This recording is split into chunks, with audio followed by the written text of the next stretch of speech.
খালেদা জিয়া কি বলেছে সেই জিনিসটা আপনাদেরকে স্মরণ রাখতে হবে। আমার নেতা জননেতা জনাব তারেক রহমান বলেছে প্রতিশোধ নয়, শান্তি বজিয়ে রাখতে হবে।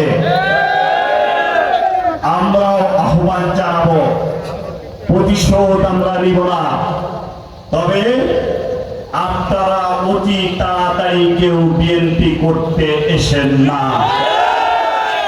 যে সমস্ত নেতা কর্মী লাঞ্ছিত হয়েছে, অপমানিত হয়েছে, আমি একটা ঘটনা বলি।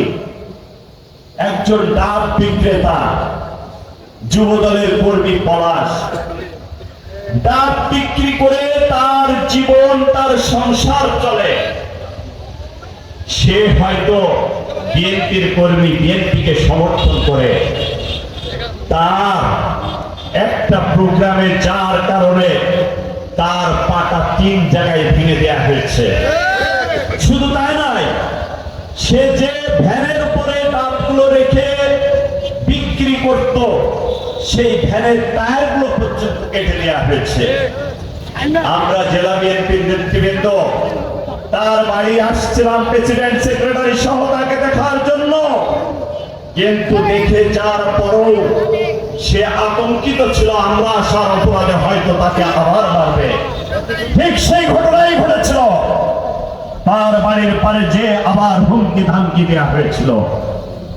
তা আমি আজকে আমার নেতা কর্মীদের প্রতি আহ্বান জানাবো, 1972 থেকে 75 সালে বাংলাদেশে যে দুঃশাসন সংগঠিত হয়েছিল, এদেশে দুর্ভিক্ষ হয়েছিল, যে দুর্ভিক্ষের কারণে মানুষ না খেয়ে মারা গিয়েছিল, পুকুরের সাথে মানুষ খাবার নিয়ে কাড়াকাড়ি করেছিল। সেদিন রক্ষী বাহিনী তৈরি করে দেশের হাজার হাজার নেতা কর্মীকে সেদিন হত্যা করা হয়েছিল। তার পরিণতি কি হয়েছিল? 75-এর 15ই আগস্ট এক রাত্রে শেখ মুজিবুর রহমানের ছাড়ে ধ্বংসে ধ্বংস হয়ে গেছিল। সেদিন শেখ মুজিবুর রহমানের জানাজায় অনলি 17 জন মানুষ উপস্থিত হয়েছিল। সারা বাংলাদেশে মিষ্টি বিতরণ হয়েছিল। আজকে দেখেন আল্লাহর কি ইচ্ছা, শেখ হাসিনার 17 বছর দুঃশাসনের কারণে বাংলাদেশে নজিরবিহীন ঘটনা, এই দেশের সংসদের 300 আসনের 300 এমপি পালিয়ে গেছে।